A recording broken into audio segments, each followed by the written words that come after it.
and welcome back. So today we are going to start with a very new unit, that is with balance of payment, and we're going to start with our part 1 of the video where we are going to cover with foreign exchange rates. So coming on to with very basic thing of foreign exchange rate is, what do we understand by the word foreign exchange? Okay, many of you must be traveling to abroad countries for like holidays and many more things. So, what do you understand when we are talking for foreign exchange?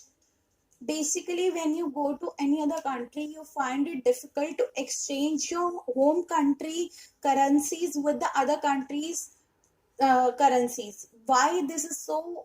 Because it's not possible for every country to accept the home country currency. That is, for example, if I'm going to country like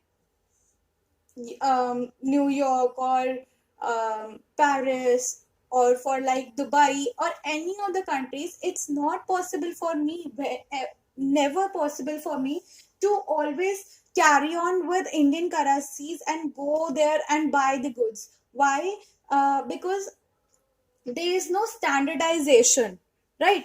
If I go to any of the states of India, I can give them with Indian currencies and they'll be happy to accept it. But it is never possible for a foreign country person to accept any other country's currency unless they know that it will be exchanged easily. Okay, so that is the main problem. So we're going to start with foreign exchange.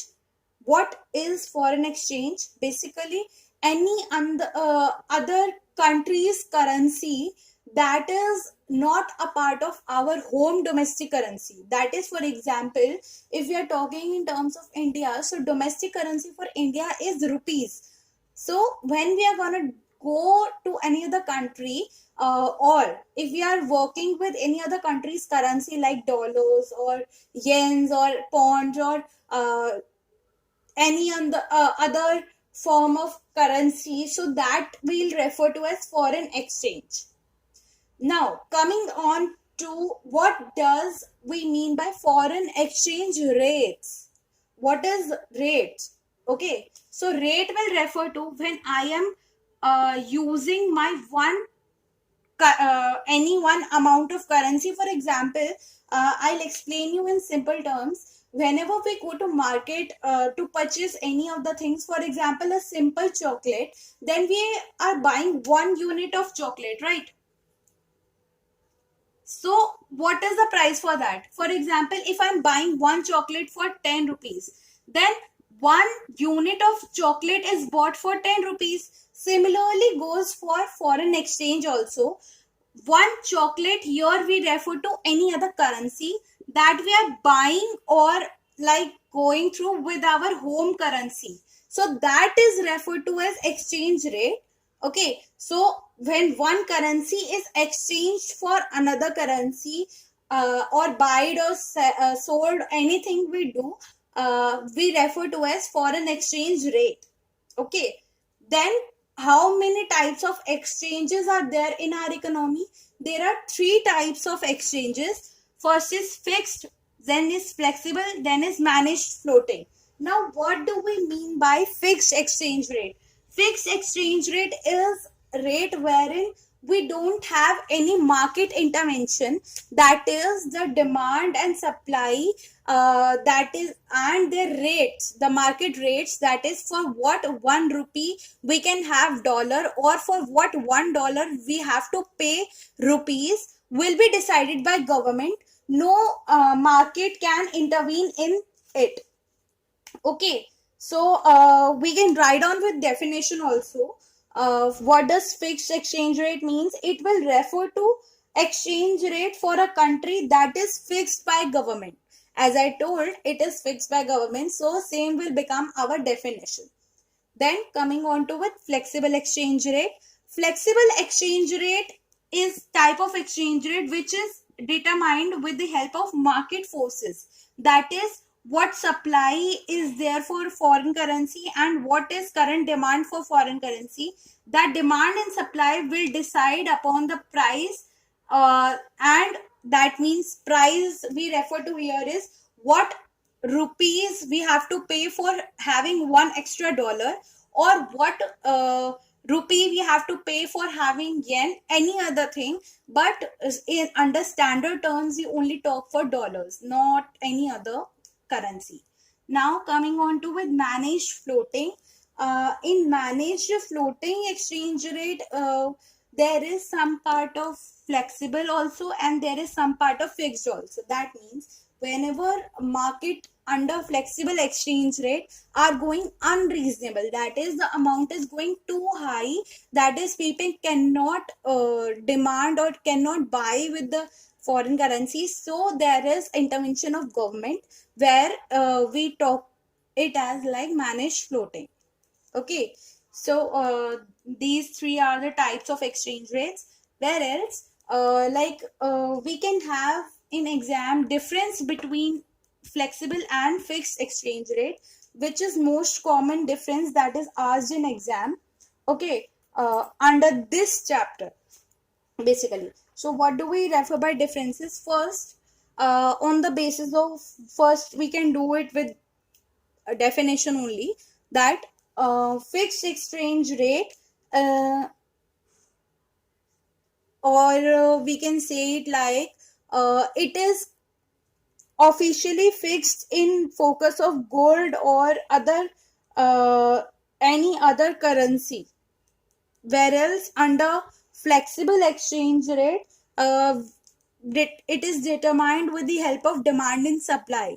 Okay, fixed exchange rate is, why did I refer to as gold? It's because the country will have a reserve. Basically, the amount you are having in your country, that is you can spare with the demand or supply, or you can provide to the people, you will fix that much amount only as your exchange rate, because beyond that your country cannot afford. So that is in fixed exchange rate. So that is like your economy can afford it easily.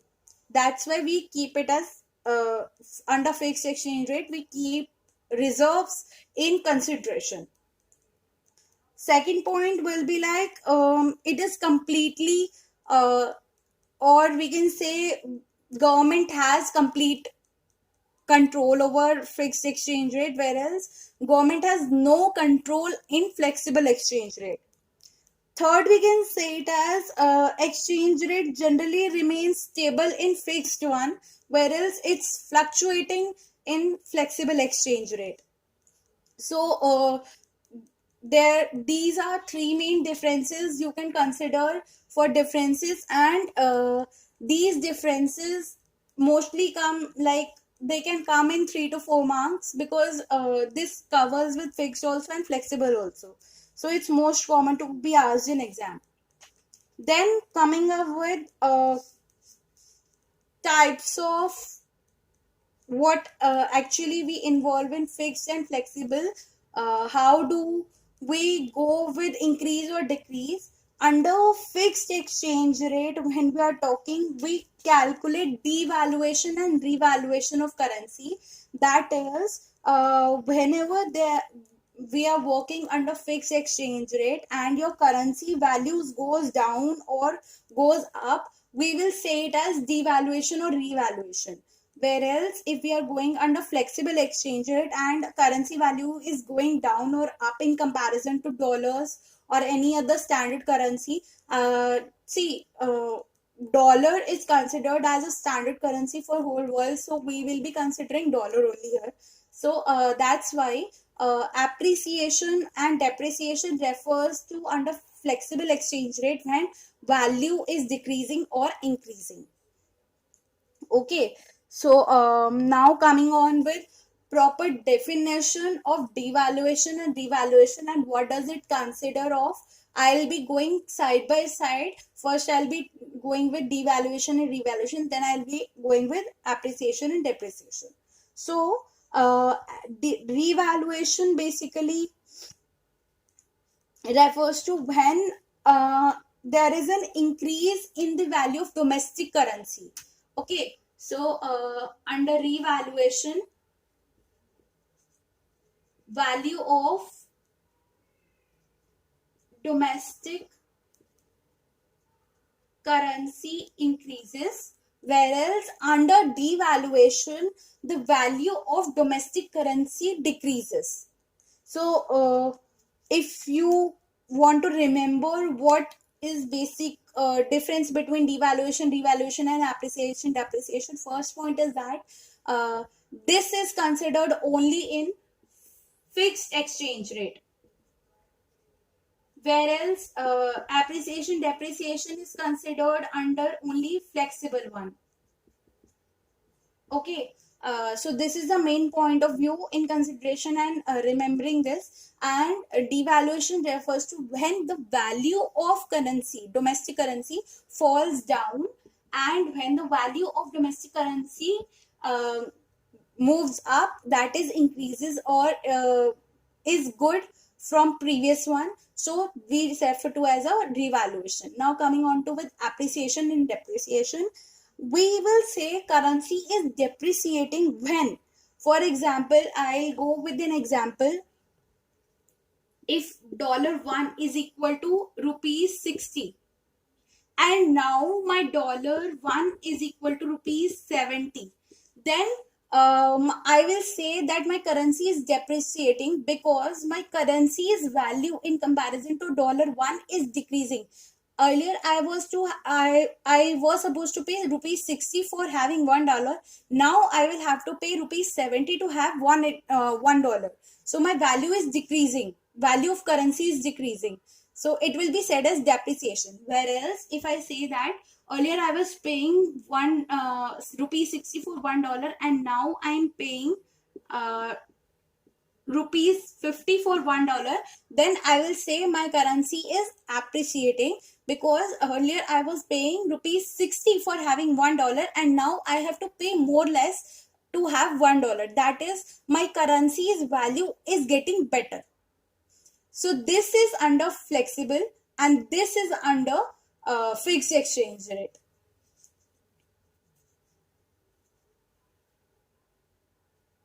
Now, coming on to with our very next point for demand and supply.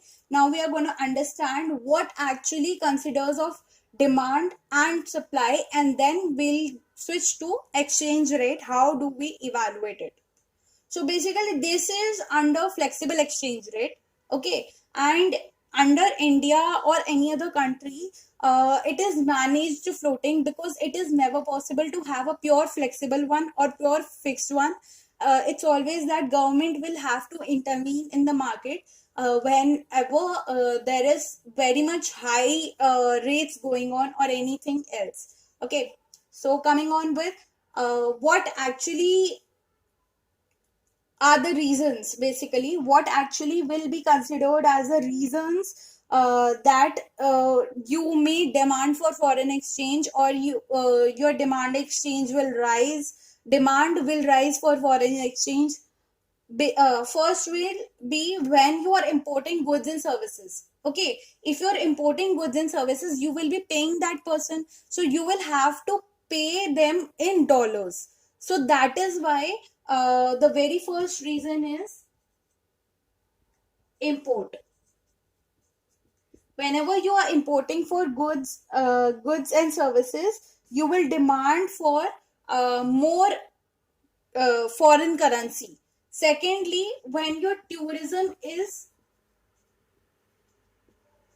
increasing, that is, so you will demand again for more foreign currency. Why? Because in order to meet your expenditure, you will have to demand for foreign currency, because you will be paying for goods and services that you are buying in the country. So whenever tourism increases, you demand for foreign currency will also increase. Third, unilateral transfers that are sent to abroad. Basically, when you are paying to some foreign currency as a unilateral transfer, that is non-receipt payments, so they will require, like, gifts and anything that you want to do. So you will again demand for foreign exchange. Fourth will be like unilateral transfer. Fourth will be purchase. Purchase of what? Purchase of property, assets, any other thing in foreign country. Okay, so again you will be demanding for foreign currency. And very last point, that is speculation. If you are expecting that foreign currency price is gonna increase in future, so you will demand more foreign currency in today's time. So that is also very much important. Okay, coming on to with demand curve shape. Demand curve shape, as we know that demand curve of any, whether it's for currency or anything, it's downward shaping. So here it will be again same, it will be downward shaping. What will it consider on its axis when we are talking for demand curve? Here and here. So on x-axis we measure exchange rate in terms of dollars, and here we will measure exchange rate in terms of rupees. So exchange rate in terms of rupees and exchange rate in terms of dollars. So demand curve consider exchange rate in terms of rupees on y-axis, whereas in dollars on x-axis. Coming on to now with supply part. Now, what will be considered as a supply curve, and what are the reasons that supply of foreign currency will rise? Firstly, whenever we are exporting goods and services, that is, we are supplying with other countries to with goods and services, so we will receive foreign currency in our home country. So supply of foreign currency will increase. So here exports.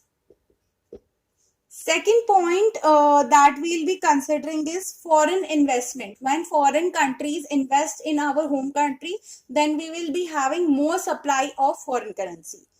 Third, tourism. Again, it's very important for your supply also, for here also. Need not to be confused in tourism. Whenever you are going to some other country, you will demand for currency. Whenever you are having more of tourism in your home country, then supply will increase in your home country for foreign currency. Okay, so maintain that difference in your mind and you will be sorted with supply and demand. Then again, unilateral transfers from abroad, that is, you are receiving from abroad. Here we did unilateral transfer to abroad, that is, you're paying to abroad. Here we are receiving from abroad. Fifth, again, speculations. If some foreign country people will speculate that investments are gonna be cheaper in future, gonna be expensive in future, so what they'll do is they will invest more in today's time. That's why we will have more supply of foreign currency. Okay, so remember with these points, and also you need to remember what things will differentiate in demand and supply also. Now coming on to with supply curve. Again, a simple supply curve is upward sloping. Same will go with foreign exchange, but what we'll be writing here, again with the same thing. Here we will be mentioning exchange rate for dollars, and here we will be mentioning exchange rate in rupees. So working with the same things, exchange rate in dollars will be mentioned on x-axis and exchange rate in rupees will be mentioned on y-axis. Coming on to with determination of exchange rate. How do we determine what exchange rate gonna exist in the economy? Simple, by intersection of demand and supply. But when there is inequality in economy, how will we reach back to the equilibrium level? That is the main point that is asked. It's mostly asked in 6-marker question that explain the condition under excess demand for foreign exchange rates, or explain the condition of excess supply under foreign exchange rates. So what we will do there, okay, so coming up with the point, I'll rub this part and explain it here. So this is a very important point. Now coming on to with demand and supply, as we have done, this is demand and this is supply. Coming on with very first point of excess demand. Okay, so when we are having excess demand in the economy, that is demand is more and supply is less, your dollars and your rupees. Again, same measures will be taken. Exchange rate for dollars, exchange rate for rupees, or we can say demand and supply for dollars and demand and supply for rupees. Here it will be mentioned. Now, what will happen here? This is my R1. Okay, and if I say this as, this is my R and this is my Q, Q1 and Q2. If I take it as Q1 and Q2, now my economy is demanding at this point, whereas my supply is at this point, and if I will have to reach out my equilibrium so that my economy comes under stabilization. So when we are considering this demand curve, we are saying that the diagram is showing excess demand. Okay, firstly you will tell that what does it show here, that my demand curve, in the diagram demand and supply curves are shown, and we are mentioning in terms of dollars on x-axis and in terms of rupees on y-axis. DD or D will be my demand curve and SS or S will be my supply curve. Okay, then what I'm going to do is I will tell that my demand curve is downward sloping and my supply curve is upward sloping. Then what I will do is, now when I will tell that when I am having excess of demand, my exchange rate will fall to R1. Okay, I will say it as OR1 and OQ2. When my demand is OQ2, I will have a rate of OR1. Therefore, what will happen is, when my demand is more, what will happen is,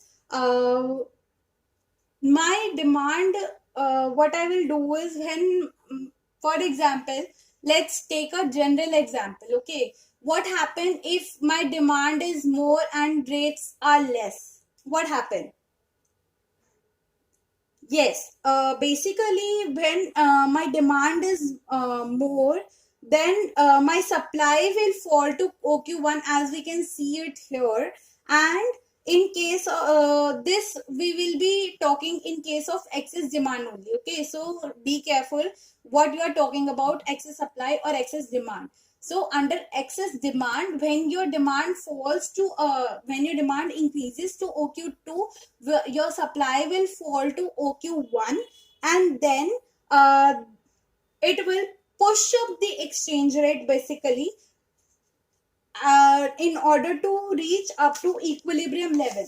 How we're going to do this? This will happen basically by forces of market. That is when your economy is at OQ1, okay, and your supply is very less. So market forces attract towards each other in such a way that we again will reach to our OQ equilibrium level of demand and supply, and there will be exchange rate establishment at OR rates. So this will be our case in terms of excess demand. Whereas under excess supply, what will happen? Under excess supply, we say our economy is at this point, where this point is my excess supply point, that is OQ3 if I talk of, and this again I can say it as OQ1. Now my rate will be at R3, and my market forces will work such that I will reach again to OR rate and OQ quantity or supply and demand that is under my equilibrium. Now, what I can say it as what are my main functions of this market basically. So first of all, very important function comes out to be transfer function. That is very much important. When you transfer function refers to purchasing power transfer between two countries that are involved under foreign exchange. Second function will be credit function. Okay, so whenever there are two countries involved wherein we are dealing with foreign exchanges, so what happens is one country can provide with credit trade functions basically wherein you are trading in between. So credit is always a part of foreign exchange. Third is hedging function. What do we mean by hedging? When export and imports enter into any agreement to sell or buy any good at some current prices but in future. So that will be referred to as hedging function. So that these three are main functions of foreign currencies that are done in the economy.